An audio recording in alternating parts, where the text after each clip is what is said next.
My YouTube channel study fusion. आज हम पढ़ेंगे ट्रांसक्रिप्शन इन यूकैरियोट्स। क्या पढ़ेंगे? Transcription in eukaryotes. इससे पहले हम ट्रांसक्रिप्शन इन प्रोकैरियोट्स पढ़ चुके हैं, है ना। यूकैरियोट्स मतलब ह्यूमन बीइंग, है ना। तो मैंने आपको जब शुरू में आरएनए के बारे में बताया था, तो मैंने आपको बताया था कि हर एक आरएनए को बनाने के लिए अलग अलग आरएनए पॉलीमरेज यूज होती है ना।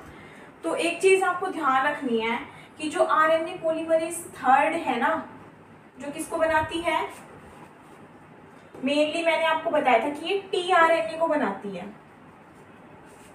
ये बताया था कि टीआरएनए को बनाती है। अब ये टीआरएनए के अलावा क्या क्या बनाती है, उसके बाद मैं आपको बताऊंगी कि इसके प्रोमोटर्स क्या है। क्या एक है टीआरएनए, एक है 5SRNA, ठीक है, और एक है 16U6 RNA।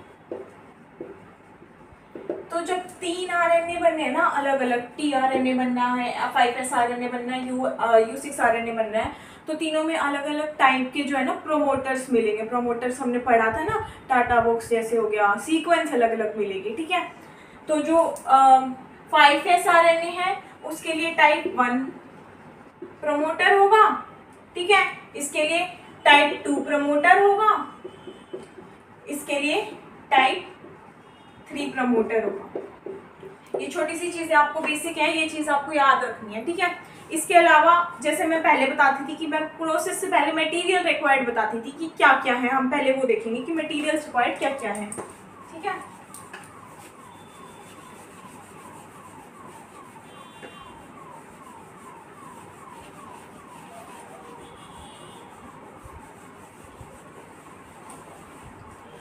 अच्छा जी, जो इसमें ट्रांसक्रिप्शन प्रोसेस है ना, उसमें ट्रांसक्रिप्शन फैक्टर्स यूज होंगे।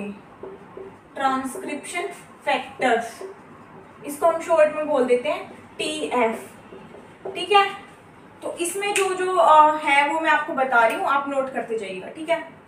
एक है A, एक है B, ठीक है, एक है D भी है, इसमें F भी है, E और H भी है। DFEH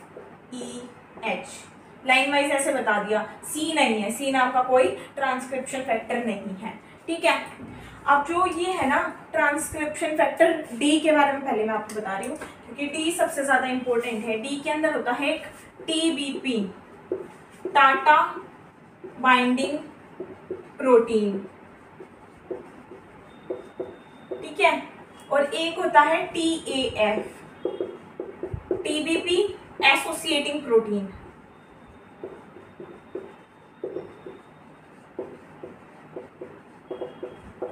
ठीक है। जो TBP है ना, वो क्या करता है, डीएनए के प्रमोटर को रिकॉग्नाइज करेगा, उसके साथ बाइंड करेगा और उसको ना 80 डिग्री के एंगल पे बाउंड कर देगा। देख 80 डिग्री उसका एंगल चेंज कर देगा, किसका, डीएनए का। अब 80 डिग्री एंगल चेंज करने से होगा क्या, होगा ये कि बाकी के जो ट्रांसक्रिप्शन फैक्टर्स हैं उनकी असेंबली इजी हो जाएगी, ठीक है। फिर आती है transcription factor A। Transcription factor A करती क्या है, जो ये मैंने बताया ना TBP और TEF, इनको स्टेबलाइज करती है। स्टेबलाइज TBP और TAF, ठीक है। क्या बताया मैंने, TBP और TAF इन दोनों को स्टेबलाइज कर रही है, ठीक है। आगे इतनी बात समझ में, ठीक है। B जो है वो एक BRE सीक्वेंस है, उसको रिकॉग्नाइज करती है, BRE सीक्वेंस को, ठीक है। F क्या करता है, आरएनए पॉलीमरेज को रिक्रूट कराता है, आरएनए पॉलीमरेज की रिक्रूटमेंट में हेल्प करता है, ठीक है। जो E है वो H जो फैक्टर है ना, H उसकी असेंबली में हेल्प करता है, यानी कि ये H का रोल इसमें सबसे ज्यादा इंपॉर्टेंट है। सुनो क्या है, हेलिकेज एक्टिविटी शो करता है, फॉस्फोराइलेशन भी करेगा।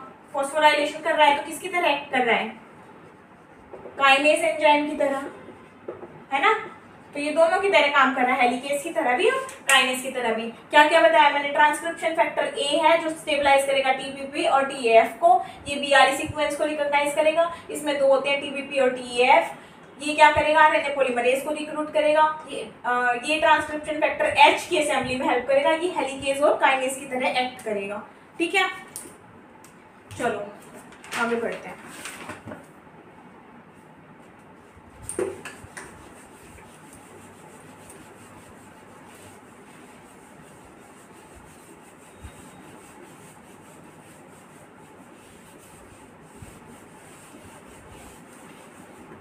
होता क्या है, देखो ये एक सीक्वेंस है डीएनए की, ये है जहां पे ट्रांसक्रिप्शन होनी है जिसको हम बोलते हैं +1।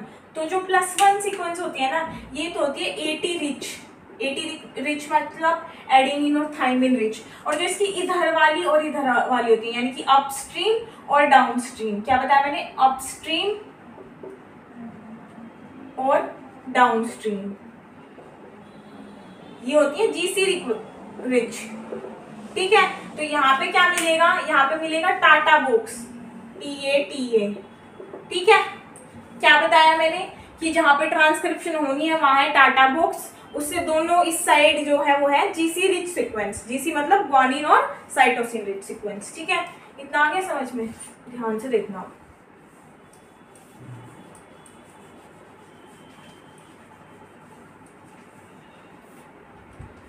होता क्या है, ये है टाटा सीक्वेंस और टाटा सीक्वेंस के इधर होती है BRE, बी रिस्पॉन्स एलिमेंट।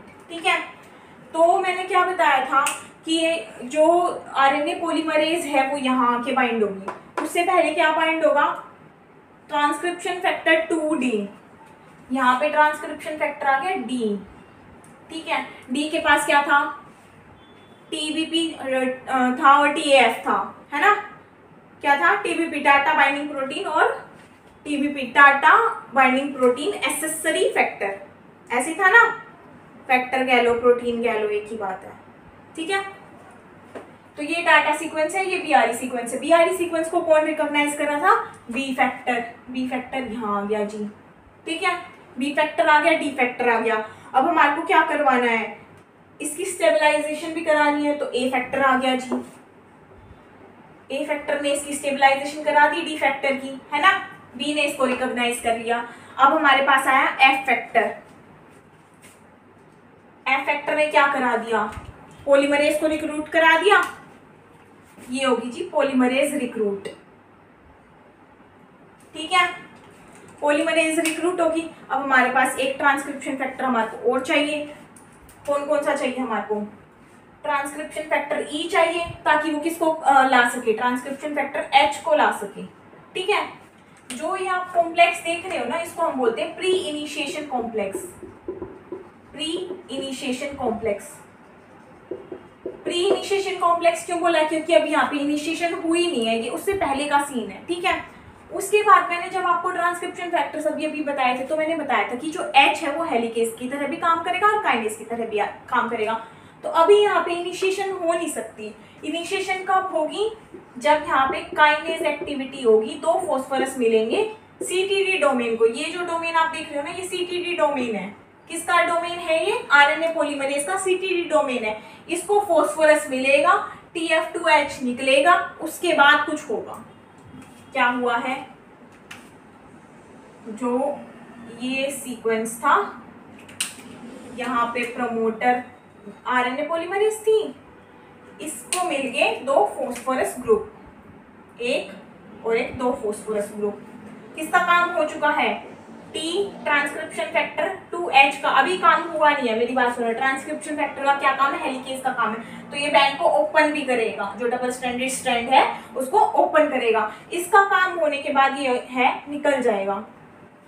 ठीक है, निकल जाएगा तो क्या होगा, जो आरएनए पॉलीमरेज है वो ऐड कराती रहेगी, ऐड कराती रहेगी, ऐड कराती रहेगी, यहाँ से mRNA बनता रहेगा। ठीक है, इनिशिएशन में कितना लिख रहा है, ये सारे फैक्टर्स असेंबल हो गए, प्री इनिशिएशन कॉम्प्लेक्स बन गया, काइनेज एक्टिविटी होगी। काइनेज एक्टिविटी किसने शो करी है, ट्रांसक्रिप्शन फैक्टर H ने शो करी है।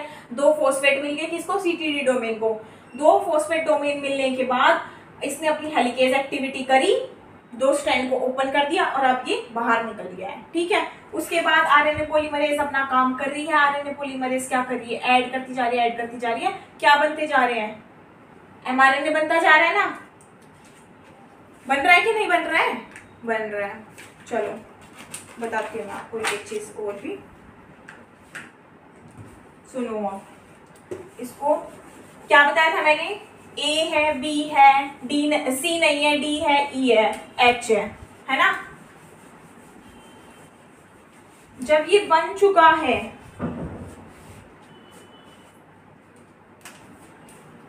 एक चीज और याद रखना, इलोंगेशन में आप ये लिख सकते हो, एक फैक्ट नाम होता है, फैक्ट नाम का एक शेफ्रॉन होता है। ये पता है क्या करता है, ये करता है स्टोन प्रोटीन्स, जो बताए थे ना मैंने आपको पैकिंग में बताए थे, डीएनए की असेंबली में बताए थे, स्टोन प्रोटीन्स की असेंबली और डिसअसेंबली कराता रहता है।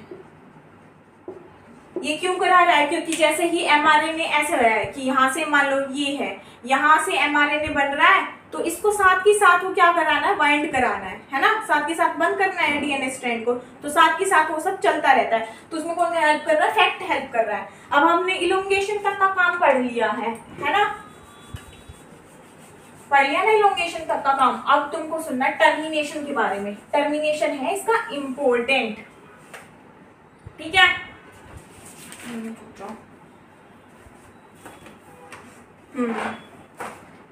चलो 3 आरएनए पॉलीमरेज बताई थी, 1 2 3। 1 से क्या बनता है, आरएनए, 2 से क्या बनता है, एमआरएनए, 3 से क्या बनता है, ट्रांसफर आरएनए, है ना। तो जो आरएनए पॉलीमरेज 1 है उसका कैसे होगा, 2 है उसका कैसे होगा, 1 2 और 3। तो फर्स्ट वाली का तो कैसे होगा, जो अपन ने पढ़ा था ना रो डिपेंडेंट मैनर में, बिल्कुल वैसे ही होगा, रो डिपेंडेंट।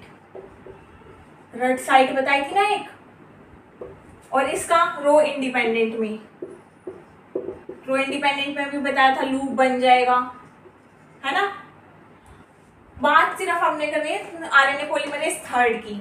थर्ड में है ना 2 तरह के मॉडल हैं, एक है एलोस्टेरिक मॉडल और एक है टॉर्पीडो मॉडल, ठीक है। एलोस्टेरिक मॉडल है ना, उसमें तो क्या है, सिंपल सी बात है कि एक्सोन्यूक्लियस आएगी, एक्सोन्यूक्लियस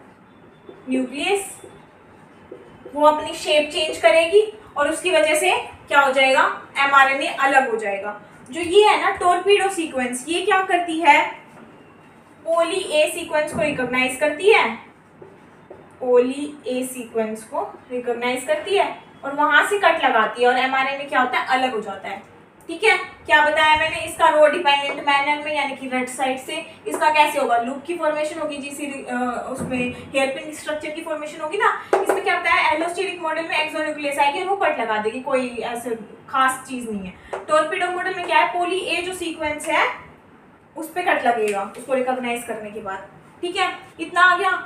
अब मैंने आपको बताया था, जब मैंने आरएनए के बारे में पढ़ाया था तब मैंने आपको कैपिंग बताई थी, कैपिंग भी बताई थी, पॉली एडिनाइलेशन प्रोसेस भी बताई थी।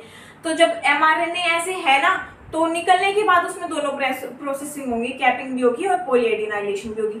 ट्रांसक्रिप्शन तो आपका हो गया खत्म। अब हम पढ़ेंगे कल से ट्रांसलेशन, ठीक है। बाय।